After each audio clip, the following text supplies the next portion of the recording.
Hello. Hello, sir. How you doing? Oh my God, how are Oh, pretty good. It feels good to hear your voice. We've been chatting for a bit. you? Yeah, I'm keen. Yeah. We'll just wait a few more people to get in here, but I guess the rest of the team can introduce themselves as well. But I'm Mason, part of the OneCan team, just a community manager. I'll let somebody else speak now. What's going on? My name's Adam. I am as well a community manager with the OneCan team, and I'm very happy to be here with you guys. Nice to meet you. You as well. Yeah, nice to meet you as well. I think our other our dev Esqueleto is also wanting to speak. But yeah, it's we're happy to be here. We actually reached out to you guys about like a week ago or something like that. Just wanting to open the floor and have a discussion about mental health and things like that. Uh, and just specifically, what enamored us with wanting to talk with Dingo specifically is just the emphasis on male youth culture and how certain norms have affected male youth mental health. So we wanted to open the floor and just have a discussion with everyone and just see if we can do that. And it looks like we got a few of our community members in here already, which is awesome. But yeah, just super happy to be here. Yeah, sweet. So is there something that like do you personally feel like that's something that's kind of affected you or is like really relevant to you? Is that why you wanted to get involved? Well, I mean, me personally, I don't deal with a ton of. I'm going to be completely transparent. I don't deal with a ton of like very, very hard, very uh, awful or whatever mental health issues. But I am becoming more and more hyper aware of how it affects many of us in our society, and I'm really passionate mostly about destigmatizing a lot of the issues that people go through because people that I'm really close to deal with that on a daily basis, and I support them 100% in their struggle. So that's personally for me what the main thrust was, and I can't speak for the entirety of the team here, but that's definitely been my main thrust. I'm curious what Adam has to say about it too, as well, though.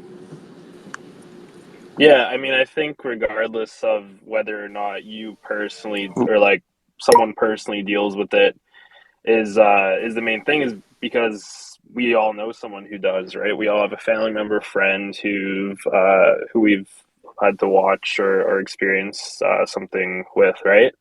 And the fact of the matter is, like, throughout our lifetime, we're going to go through traumatic events, which can, cause us to deal with mental health issues. So, even if you might be feeling good today, like, not to sound like a pessimist or anything, it's just the way it is. Like, sometimes like life messes you up, right? You lose a job or you lose a family member, friend, like that can take a toll on you. So it's about recognizing when you might not be feeling so good, and then knowing that that's okay and that there's resources out there to help you.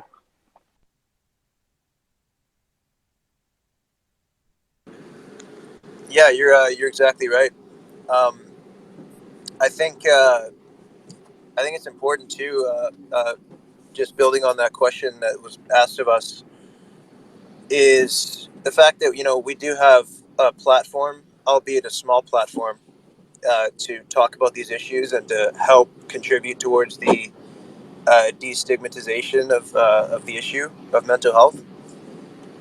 If we can even just affect one person and get them to feel more comfortable about opening up and sharing their hardship, I think it's a very positive thing. And ideally, I'd like to do these often. And in our Discord, we also have people that are quite active and tell us what's going on in their lives, and it feels very good to have an impact on that, no matter how big or small. Yeah, I think that's definitely something that's pretty cool because I mean, I don't know about you guys, but in Australia it's kind of like a really like it's kind of like something that people don't really talk about and they all kind of know about type thing. So it's cool to kind of have a community where we actually do just kind of normalize talking about this stuff, and where people can actually go to get advice or just vent, and even just not feel like you're kind of like getting shunned, because it can be pretty rough at times. Yeah, I think people, especially whether you've got a huge support system or not, just feeling isolated when you're just alone with your thoughts can be very difficult. And so when you have a community, let's say with Dingos or with the OneCan fam or anything, it's just nice to get it off your chest, and it's okay to speak about these issues regardless of what you're dealing with. And I guess people tend to when they're dealing with these issues, they tend to just get really, really in their heads, and so the outlets like this really help in terms of making people more comfortable. So I'm just going to interrupt here because we have two other OneCan members here that probably need some speaking roles. We got the main OneCan account and Crypto Kojak here, who would like to speak if it's possible to give them some permissions. Yeah, I'm trying to add him. I've sent him a co-host and a listening invite. Okay, I'll check with them one sec. yeah, I think you need to make each person that wants to speak a co-host, and then they're able to open up their mic.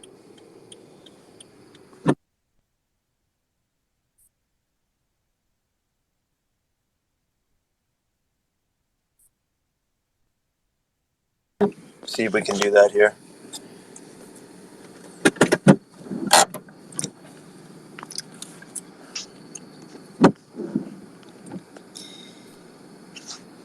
Also, I know this probably hasn't happened yet, but if anyone wants to come on and maybe share their own experience or ask us any questions regarding some of these issues, you're more than welcome to do so.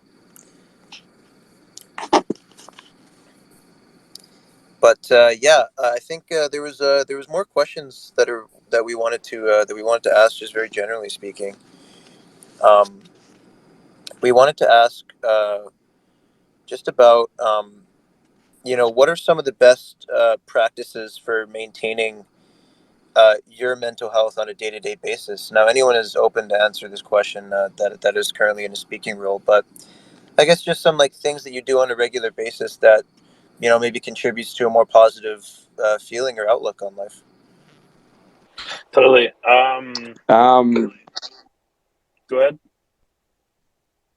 No, that's right. You go. There's just someone's keen to get involved, I think. Okay. Yeah, I'll go first. Oh yeah, perfect. Oh yeah. Okay. Yeah. Yeah. I mean, daily best practices. I think there's obviously a lot that you can do for yourself mentally throughout the day, but even just like stuff like being mindful. I think being mindful is a really good tool if you're ever kind of feeling down, whether it be dealing with some like just stress, anxiety. You're just not really feeling yourself that day. Just kind of taking a step back and kind of reassessing like what you see around you. It's really trying to take everything in, like ground yourself, like that. Those kind of techniques can help mitigate those more stressful situations. I found when I'm kind of feeling that way, that typically kind of helps a lot. It makes me feel more centered and more aware of my thoughts and feelings and stuff like that.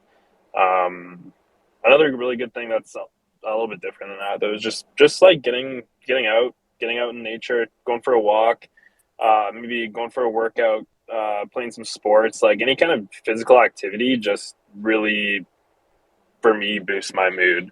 And I notice, like, especially when I'm doing it consistently, that kind of stuff helps me so much in my daily life. So yeah, those are kind of a few things that I find work really well for me. And yeah, I'd love to hear what some other people have to say. Do you want to talk, Big Balls?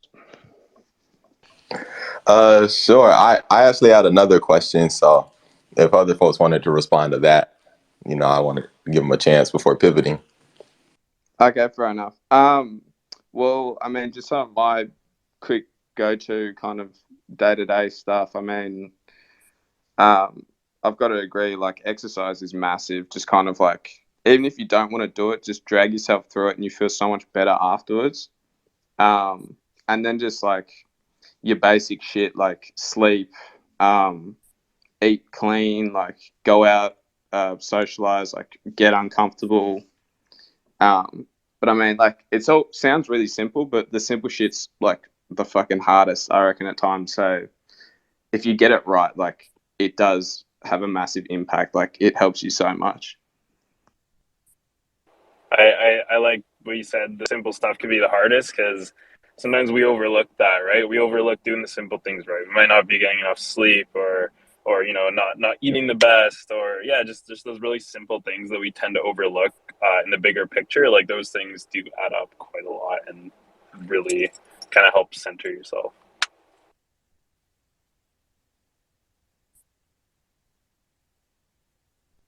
All right, big balls. What's your question? Yeah. First, man, I appreciate y'all for having this.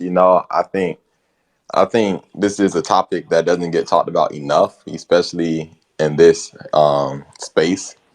But my question to get to it is really around stigma. Like I've noticed when you talk about like physical health, like I have a cold or I'm injured or something, people will go like, "Oh, okay, get better soon," or so to speak, go to the doctor, whatever.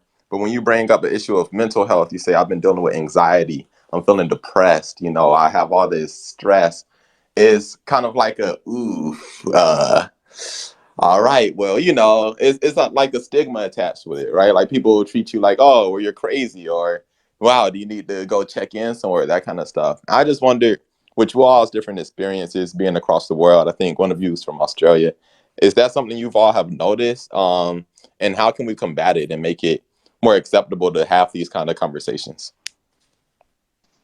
Yeah, 100%. I mean, I still remember I had like some shit going on in school, and like I had like a really good group of mates, but when I went and told them that like, well, I think one of them found out I was gonna go see like a shrink, or I was seeing a shrink for like a few months.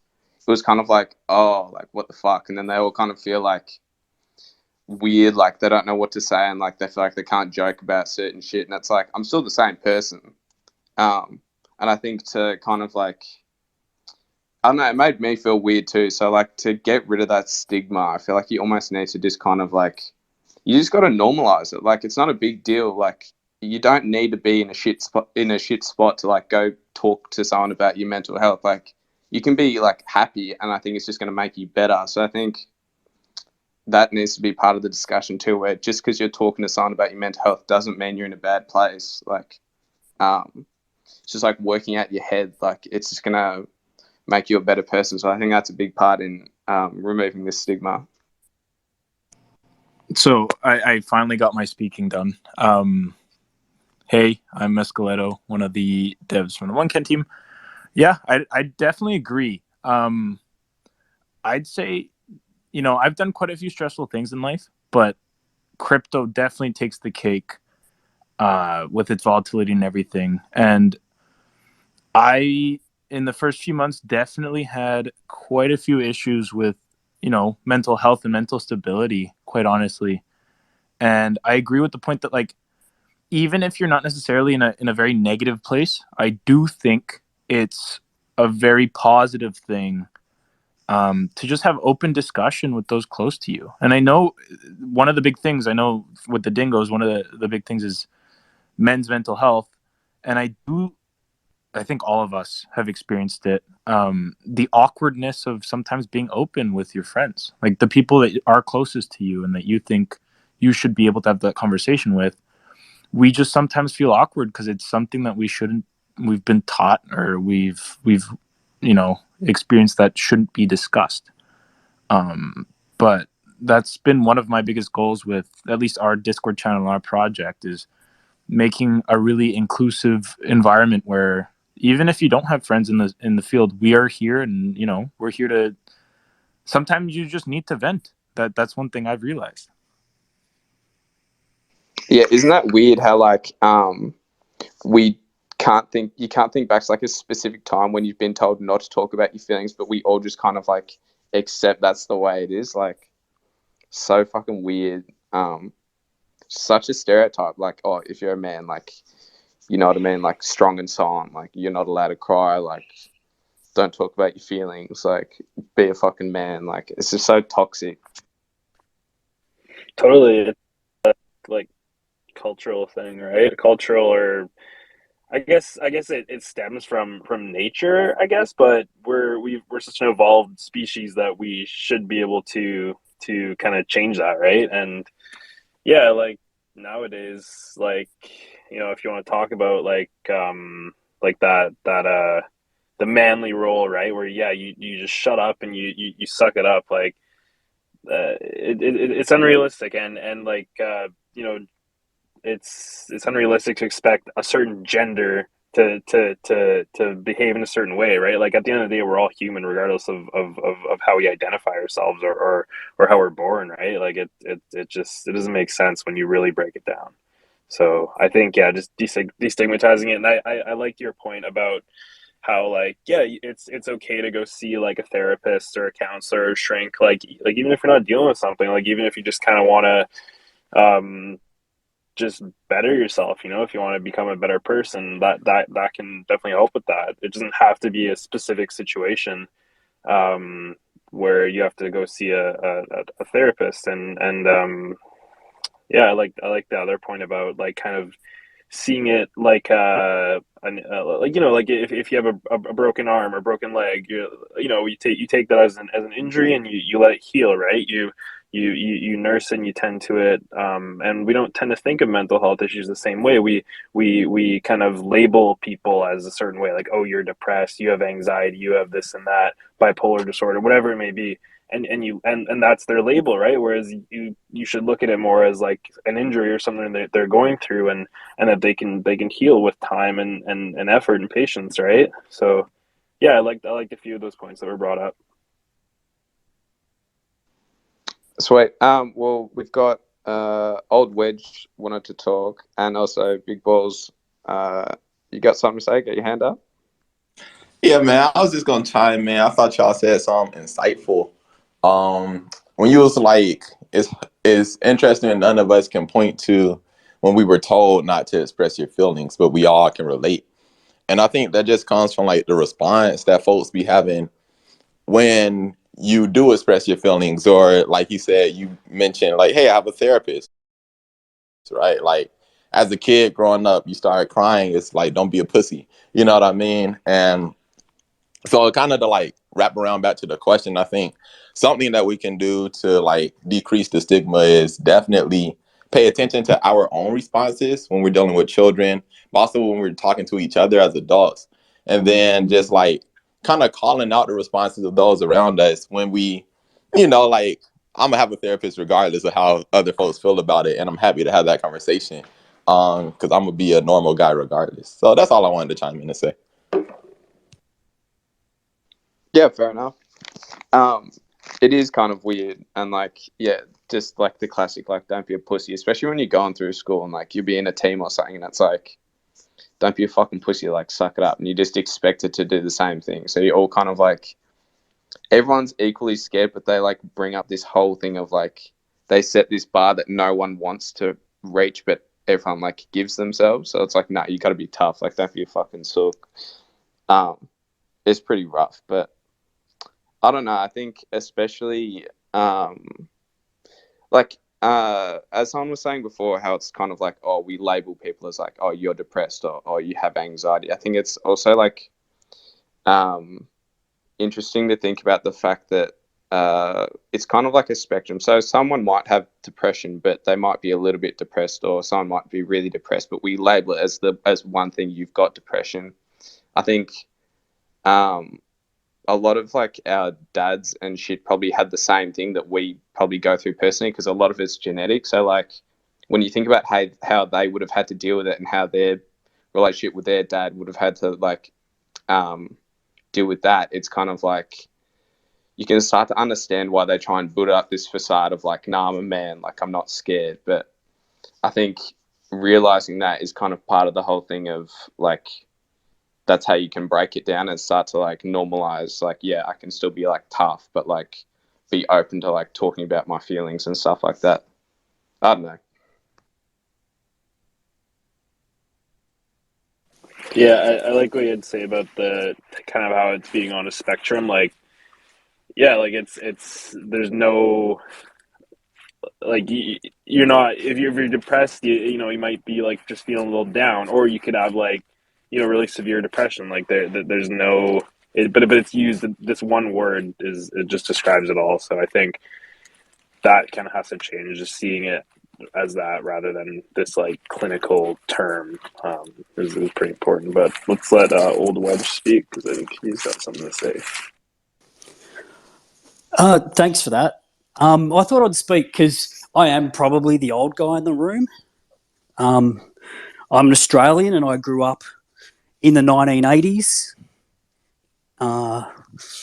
With my life, I've probably had the time to go through a lot of things that some others in the room might not have. So, I've gone through a divorce, I've gone through addiction, I've gone through, what you'd call as depression and therapy and, counselling and all that kind of stuff.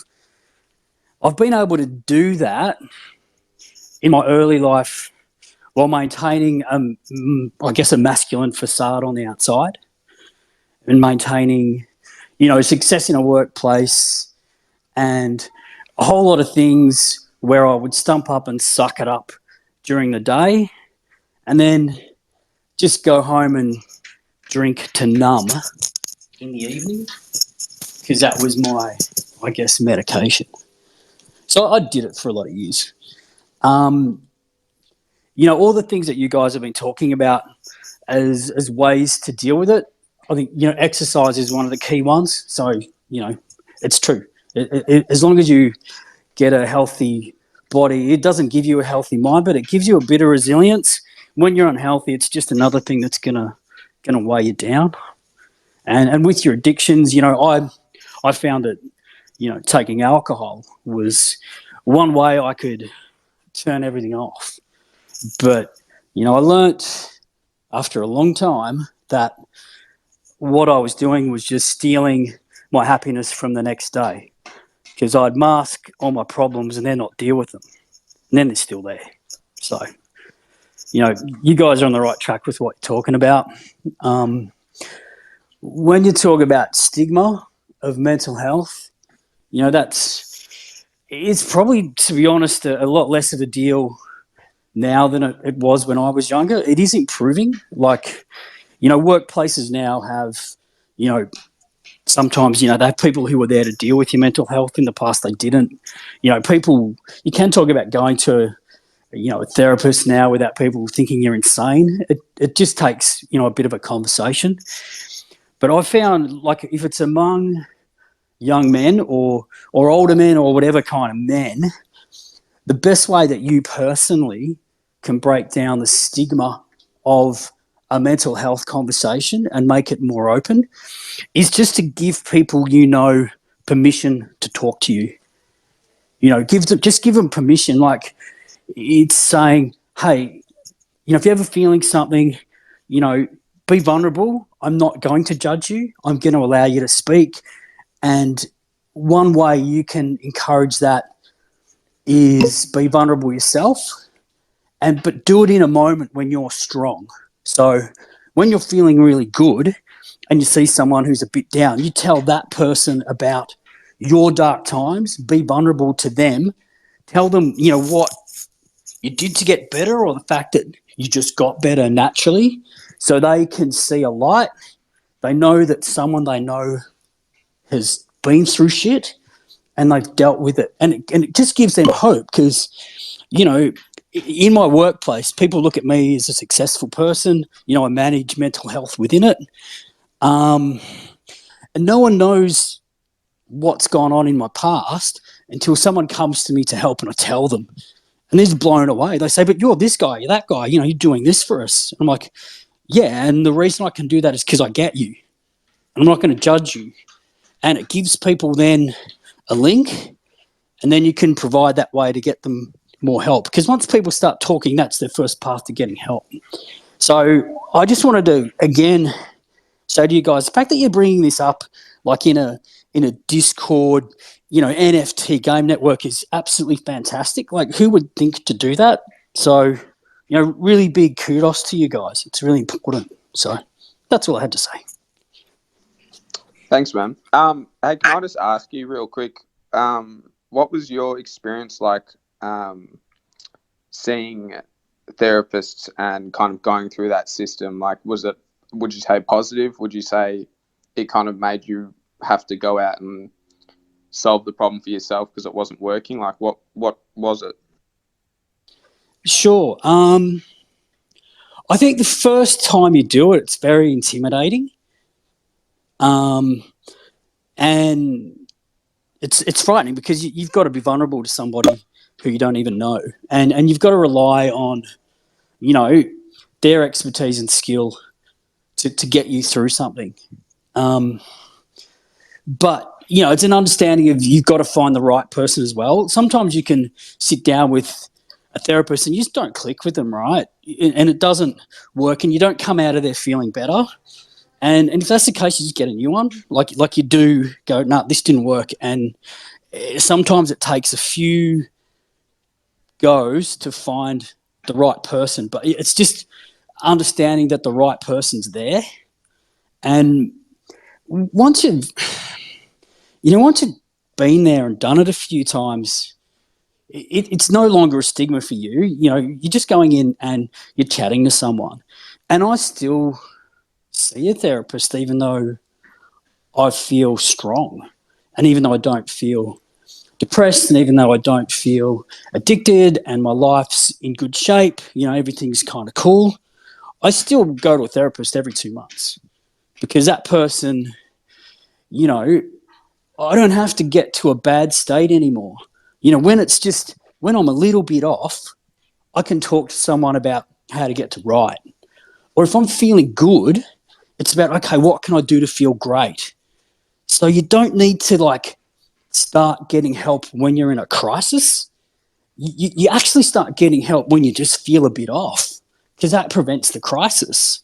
You start getting help when, you're feeling good, but there's just something nagging you that it's not right. You can actually go from good to great, and that's what we don't talk about enough with mental health is there's so many levels of it and you can manage yourself at any level. But the worst thing to do is wait for when you're rock bottom because you don't actually have to get there. And that's probably what people should be educated about, but it's not what we do. If it's okay that I interject a bit here, I thought it was super powerful what you said there. And it kind of puts a lot of the feelings I've had, definitely in the past year, but I would say I think quarantine's been hard on all of us, which is you said, doing things like drinking yourself to sleep or you were mentioning, robs you of your happiness the next day. And yeah, there's definitely, I mean, maybe not to the point of addiction, but there's points in periods that were super tough on me personally that I would find myself, casually having a beer, and then that turns into 2 or 3 beers a night. And that's a constant thing. And then you feel crappy the next day and it just affects your mood all day. And yeah, I think a lot of the things, for me personally, one of the things that has recently got me back into a better mental state, and which is why I kind of wanted to start discussing these things. Because sometimes the solutions, obviously they differ from person to person and they can seem obvious, but until you really do them, you're not convinced. And for me, it was having a schedule and commitments that didn't allow me to just, as you said, drink until my happiness is stolen from the next day. And, as much as I'm here to help other people, I'm also here to learn from other people. So I think these discussions are really good for ways I can tweak my daily actions and how I can maximize my personal mental health. So yeah, I just, I appreciate that experience you just gave all of us. No worries.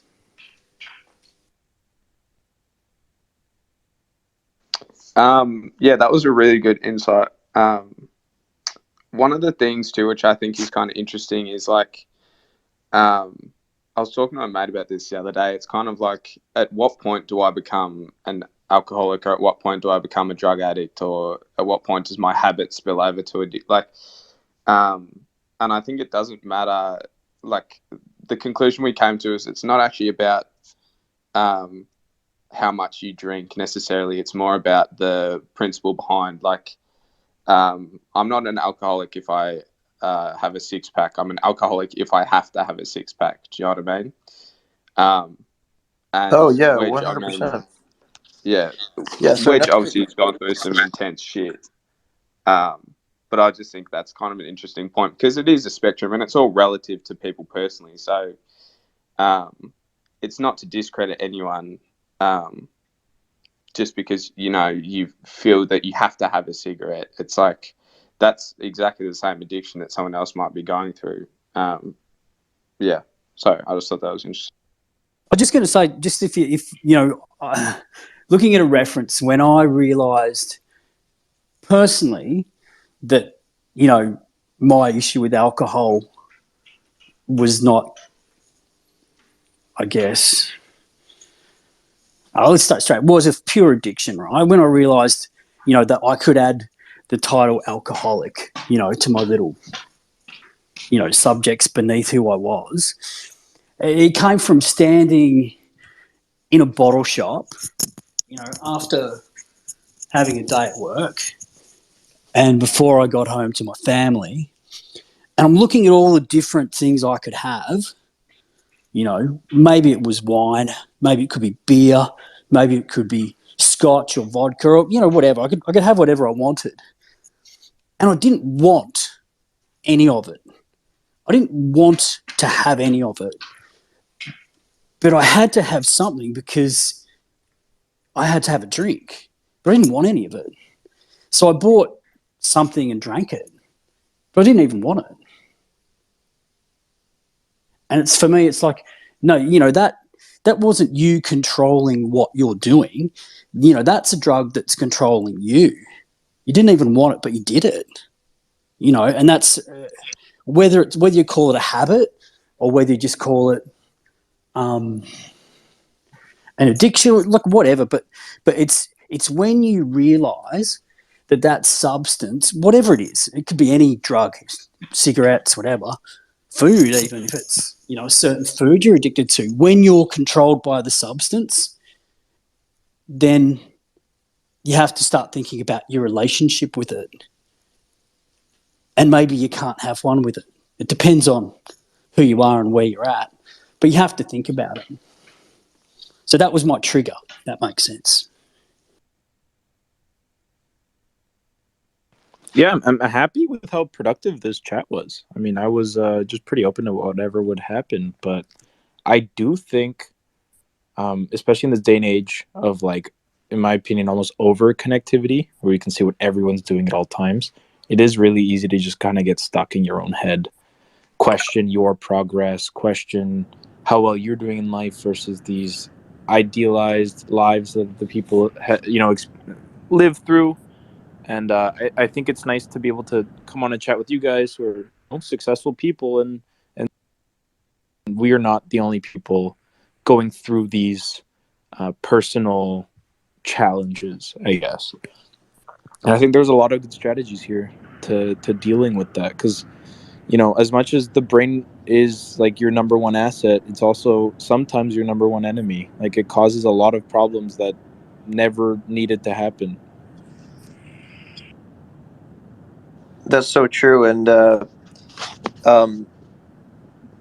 answer the question a little bit, what would I say to like young male youth, and I guess just youth in a more general sense, is that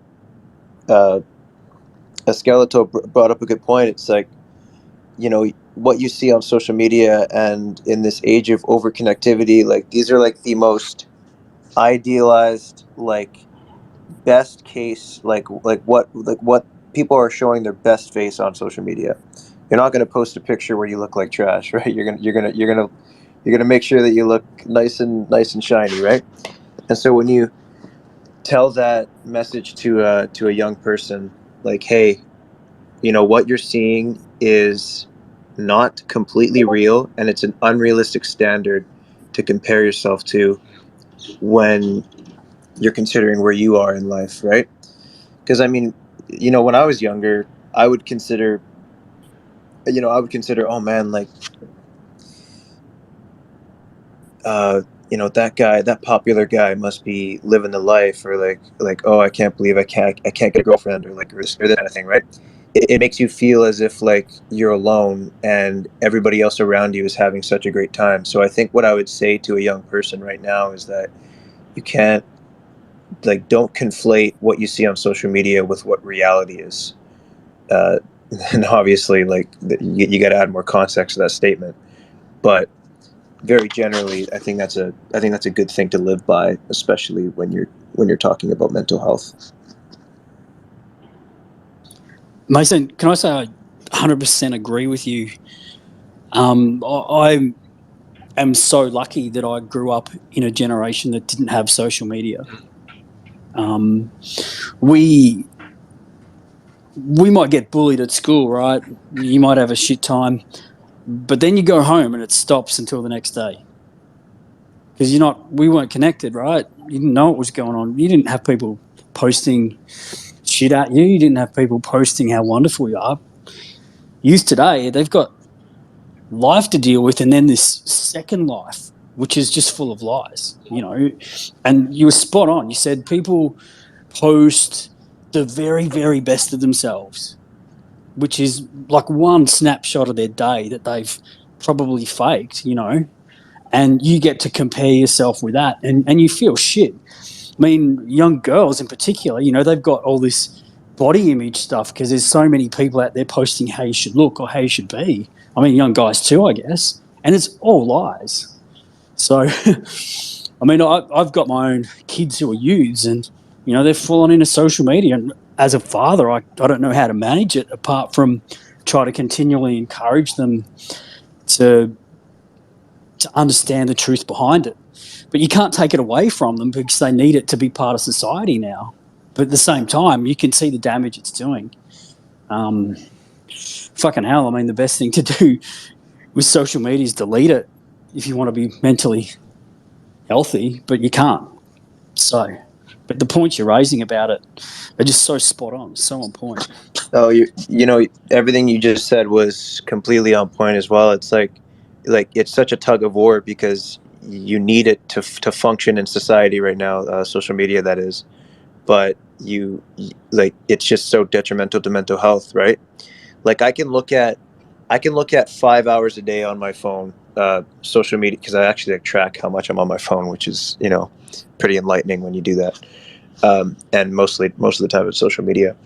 But you can look at pictures of so many people. You can look at all these people that are having the best time in the world, and they've got such a great time. One person went to Greece, one person went to Spain, the other person just got engaged, right, at whatever. And then the person behind that screen that maybe is a little bit socially awkward, doesn't really fit in with other people, but still has tremendous value, sees all of that and says, wow, what's going on here? Like, what am I doing wrong? What's wrong with me? And that's such an unhealthy conversation to have with yourself, right? It's like, what's wrong with you? Absolutely nothing. It's just these people they're putting on a front, quite frankly, and it's such a weird perspective, or not weird, rather. It's such an interesting perspective from your point of view, because I mean, I'm 23. I'm not the age where I can be not even close to an age where I can be a father yet, or just a parent in general. And I'd be terrified if I was raising my kids in this era where, they're constantly checking themselves in front of other people, not only when they're at home, or not only when they're at school, but when they're at home too. It's like it would drive me insane just thinking about what my child would go through. And so, to bring it completely full circle, it's like, okay, well, how do you tackle this issue? You can't tell your kid to delete social media because then they'll be completely ousted from every social circle. But you also have to instill very, very clear values in them that they themselves do matter, and the perception of reality that you see on social media is not true. It's just not. It's and so a lot of it goes into it, and again, I'm just spitballing as to what I would say to my child if I had one. But yeah, that such a great point that you mentioned there. Guys, I don't know how to raise my hand. Can you hear me? Yeah, we can hear Yep. you. Awesome. First of all, I want to say thank you all for putting this together. I was really psyched to see it on the site, Dingos, when you posted and said that you were going to be doing this. I want to say thank you. And I'd like to comment on what to do with youth. This is, some of you guys may know me as Outrageous Cat. And I'm on a number of different servers and whatnot. And I know I've interacted with some of you guys. And I appreciate this opportunity. And I got to tell you that I am 59 years old next week. And next week I will also be 10 years sober on February 6th. And that is an incredible milestone. And it's something that I've worked hard at. And I guess my message to you younger guys, which is probably all of you, is that when you start seeing the signs, when you start feeling the signs, that's when you need to start paying attention to it. Don't wait till you get to the point where you pull into your driveway with a fifth of vodka and take a hit off it and think to yourself, holy shit, you're killing yourself. And you say, fuck it, and take another hit. I was lucky. I was confronted by my wife, who found all the bottles in my vehicle and said, "What is going on?" And she laid down the law, and thank God, and pointed out my failure. But I knew that it was coming. I had been drugging since I was 13 years old. I had been drinking since I was 13 years old. So it was a long, long time. Of development. And I can tell you that even though I'm sober now after 10 years, I'm still an alcoholic. I still have alcoholic behaviors. Um, Alcoholism and any kind of an addiction is kind of a selfish disease. You get into yourself and you pay attention to what you need or what the drug needs or what the alcohol needs. I guess what helped me was AA. Going to any type of a 12-step program. I benefited strongly from the faith component of it, and I'm not going to, proselytize to you guys. It's up to everybody to come to their own decisions, but I will tell you that faith has also kept me alive. But it's hard work even after you stop. And you need to recognize part of, again, what I've recognized over the years is that I need to continue working on myself. I need to continue improving myself because I've got 3 kids, the oldest of whom is 26. It's important that I'm around for them and that I'm able to, participate in their lives and continue to support them because I dropped the ball on them and I went so far down that it was ugly. And, and that brings up the whole thought of, okay, so what's all the other stuff that goes on? What about the suicidal thoughts? What about the bipolar discussion? The diagnosis. There's so much going on, and you guys, especially, anybody who is of, say, 20 years old or so, you've been in the electronic age forever, for your entire lives. You've been connected for your entire lives. And you can't get away from that. But if you can go to a 12-step program and you're in the basement of a church and you're with other people who are like-minded and feeling the same pain, we need to, human beings need to connect with each other. We need to hug each other. We need to cry with each other, and we need to share our stories. So that's my soapbox. Again, if you think, then you probably are, and if you probably are, then seek out that help and reach out. And I am online a lot. You can reach out to me at any point in time. Well, thank you so much for saying that, outrageous cat. That was great. Like it's really good to hear from people who have obviously much larger life experience or longer life experiences than some of us younger guys uh, and gals here. But it's really interesting. So I want to dive more on this topic. So what do you mean exactly by like, when you feel it coming on, or when you feel something coming on? Like, what can you clarify that moment in which you believe is the optimal time to find help, even if it, quote unquote, may be too early? I think that the moment you start asking yourself if you have a problem, you probably do. I think it's painfully obvious to your friends, who may or may not want to say anything to you or whatnot, but your mind knows. When you start feeling suicidal, it's time to pick up the phone and call a friend. When you start feeling like you need a drink instead of wanting to go out with your buddies and have a beer or something like that, it's time to call somebody and ask for help. It's that need, that really is to me the trigger point. It's the opening salvo in the disease. And I think one of you guys talked about it.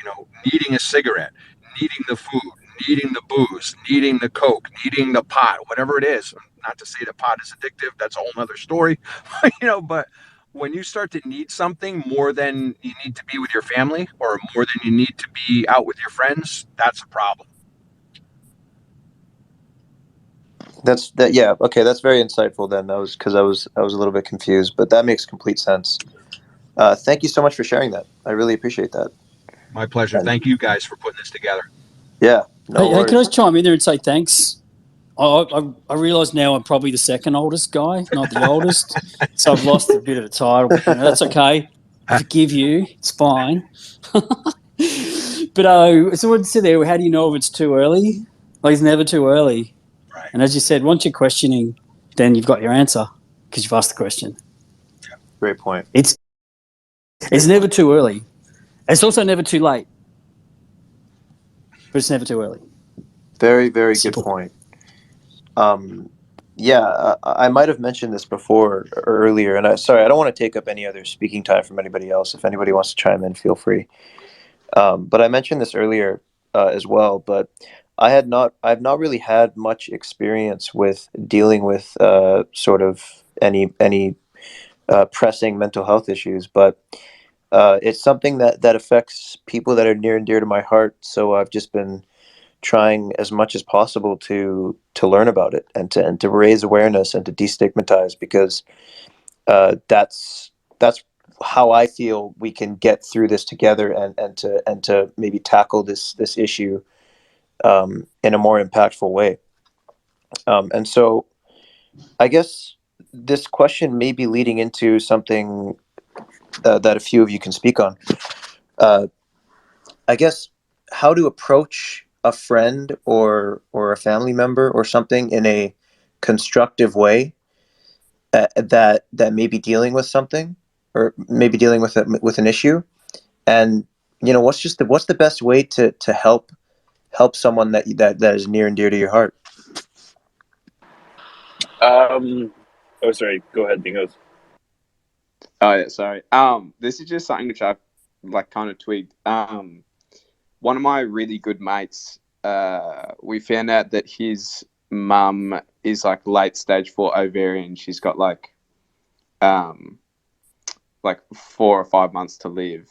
And it's kind of been really on off, and like it kind of went to, oh, she might have a year, to like, oh, she's got like 3 months, and he hasn't really said anything since. And this is one of those guys who's like, he's a sparky, like me and him boxed for a couple of years. Like he's a big tough bloke, like he's a man, but he does not say, like, will not talk about his feelings at all. And like, he's one of those guys who's like, he just won't say anything. And it's kind of like, I like, it's been tricky trying to figure out how to like bring it up without him being like offended or just like, it's just one of those things you can't just like lead into that question when you're talking about your day and just, oh, how's your like, especially if it's not going well. So it's kind of been, that's kind of been like something I've had to figure out. Because he's had times where like we'll be out and he'll just like drink to the point of just like vomiting for hours, and he'll just be like in tears, crying and spewing for like I don't know, just for ages. And it's just kind of like, and then he'll, when he's like so blind he won't remember, then he'll start talking about like I don't know, just having like a huge emotional rant about his mum and all this stuff. So that's kind of been something I've had to tackle. I'm like, how the fuck am I meant to like show you that I like want to talk about this, or like that you can come to me if you want to talk about it? And I think like after overthinking it, I think the best part is just to say when I see him, like, hey mate, how's your mum going? And then if he wants to talk about it, he'll say, you know, he'll start talking about it. And if not, he'll go, oh yeah, no, it's like, that's all right. And then we'll just talk about something else. So I think to not overthink it, like you kind of just have to get them one-on-one and then just kind of like just poke at it. And if they take it, then that's fine. If not, then that's fine as well. Like they'll talk about it when they're ready. Yeah, that's for me, I think the biggest thing is like, you know, you know, you're obviously struggling. How do I reach out to him, or how do I bring it up to him? Like what I've noticed in my instances of trying to help my friends out, just be there and letting them know that, hey, I'm there for you. Like you don't have to talk about it if you don't want to, right? Because like think about times in our lives, you know, where someone's like asked us how we're doing, and you know, we're just saying, oh, you know, we might not be doing the best, but we say, oh yeah, we're good, I'm good, like nothing to worry about, when you know you might actually not be doing the best, right? So yeah, just Yeah, that's such a good point too. It's just so it just feels great to have a platform, albeit small, but we're hoping pretty big in the future too. Right now, where we can just like have people express their like hardships, or just like what's going on in their life, you know. Even if you can affect, and I said this earlier, but even if you can affect just one person, to me that's 100% worth it. And it's great to hear people that have been able to talk and share their life experience, because I believe we're all richer for that. And yeah, I'm not sure how much longer a few of us can go here, but just if we can get an idea of timing as well, that'd be pretty cool. We can talk to Dingos and a few of the other guys that are talking right now. How are we looking for timing here? I mean, I'm pretty good for the next. I'm good for as long as you guys want, but I mean, it's up to you guys. Like, this doesn't have to be a one-time thing. If you've got to go, we can just reschedule for another time. So it's no stress. I did want to bring that up. I do think, like, quite honestly, just you know, every once in a while to have an open conversation like this. I really enjoy it, and I think the more often we do this, you know, even the people that are a bit more private might get the confidence to be able to, you know, come up and talk with us. I know personally, I'm likely gonna have to leave in the next 10-15 minutes. It is interesting to match up North American time with Australian time, but I'm glad we were able to make it work out. Because quite honestly, I don't know what, I think you guys are 19 hours ahead of us, but this is a rather convenient time for us. Like it's just getting to the after work hours now. Yeah, no, yeah, that's funny because the whole time I thought it was going to be on Thursday, our time, but when I realized that Australia was 19 hours ahead, I was like, oh man, this is going to be. I completely forgot about that. Yeah, fuck. Yeah. So in the bit of end, an oversight. I would be more than happy to continue these conversations. I even for like personal development, I think I have a lot to take away from this conversation already. There's a lot of good pointers, and obviously with the two gentlemen in this chat providing a lot of experience and a lot of their personal experiences and how they dealt with it. I'm a firm believer that I always like to learn from experience, like someone else's experiences, before having to suffer through things myself. So it might be very helpful to listen to those that have gone through a lot of these things, and that's the beauty of opening up the floor with, calls like this one that are open to the public, is that really anyone can come in and either ask questions or give their experience and their knowledge. And as a community, the Harmony One community, but yeah, the Dingos and the OneCans, we can really, work together and hopefully change a few people's perspectives, or get a few people help, or make them happier. Because at the end of the day, that's kind of the beauty of these communities. Oh yeah, I completely agree. I would love to do these often. Maybe not every day or every week or whatever, but just every once in a while, like just being able to check in with people that can regularly tune in and uh, get help or ask for help if they need it. I think that would be such a beautiful thing. But I'm on a similar timeline as well. I do have to go in about 10 minutes roughly. But before we get on to maybe a last question, or maybe if anybody else wanted to talk at all, uh, we were going to give away a few OneCans for people that decided to tune in and talk about certain things. So but if anybody else doesn't have anything else to say, we can go along with that. But obviously, yeah, feel free to jump in right now if you want. Hello? Okay, I think I'm coming through. Hey guys, it's Smoking Joe. Thank y'all for doing this, man. I jumped in real late and only got to catch the back end of it, but I jumped in because of the name. I wanted to see if this was a real space or another one of those like hype machines about the topic. I'm a military veteran, a U.S. vet, so I appreciate y'all bringing it up and talking about it. And I definitely want to come to future conversations because it is easier to talk anonymously than to family or to people in person. So just keep it up. I want to show up and speak again when I'm not pressing the time limit. I know everybody has to go, but thank you guys. This was super solid, super dope. Thank you. Thank you, man. Oh, thank you so Yeah. much for showing up. We really appreciate it. And yeah, I mean, if you want to rail off a quick story or something that you want to talk about, feel free. Like we can definitely extend the time limit if that's something that you want to do. But yeah, thank you so much for attending. Well, to that, the only thing I would like to really reinforce is like what you guys were talking about, especially Dingoes, how you went about it.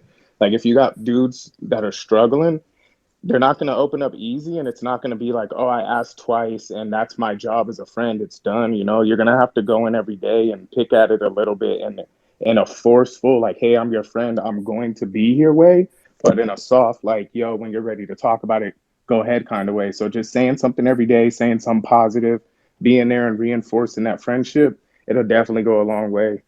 And if they open up when they're drunk, then hey, bring that to them when they're sober. Be like, hey, you were drunk. You might not remember this, but you told me this, and this affected me this kind of way. Like, let's break it down now that you're here with me. And it'll definitely go a long way. That's That's super really good point. insightful. I appreciate that. Does make a lot of sense, because I think a lot of people are like, I know myself, I like to think that problems can be resolved immediately. So I'm always looking at a way to like, how can I most efficiently approach this to most quickly help my friend? But these are very deep rooted problems a lot of the time, and it does take nudging. And as you said, Right. it is awkward, but sometimes forceful nudging. Yeah, I think we definitely have to do this again in maybe in a month, maybe 2 months. But yeah, I think this is definitely productive. I didn't actually think I'd get as much from this as I have. So I reckon we've got to do this again. And we've got a shitload of questions that we didn't even get through. So I vote more frequently, or at least one sooner than a couple months. I think these are really good. yeah, we'll sort one out. Absolutely. I reckon we'll go for like another 4 minutes. I don't know if you want to spin the wheel now, or if everyone's in the servers, we can do it after, or what do you want to do? Yeah, I took a few screenshots, so I've got the names down, and I can reach out to the Twitters in the worst case. Yeah, me too. All right. fuck yeah. Perfect. Wait, did you wanna announce any sort of people or winners now, or maybe just do it after? It's up to you guys. We can do it after, but yeah, Yeah. if you guys want to announce now, that's fine too. Yeah, I don't really care. I think we'll do it after if everyone's all right with that. But yeah, we'll definitely organise one of these soon then, because this is pretty good. Hopefully we can get a few more people in, and even some of the same people. We can see if we've made any progress. Yeah, absolutely. I want to say, thank you so much for everyone that came here. I see a lot of people that have stuck around the majority or the entire time, which is fantastic. And even to those who maybe popped in just to say something or hear a little conversation quickly, we appreciate that as well. I'd love for anyone, if anybody wants to talk about anything at all, feel free to message me on Twitter at Mason That Guy. And we just thank you so much for the Dingos as well for hosting this and for joining the conversation with us. We really appreciate it. So yeah, that's what I wanted to say. Thank you guys. Again, without you guys, this wouldn't be here. So thank you guys for all coming on. Thank you, listeners, for coming on too. It was really good.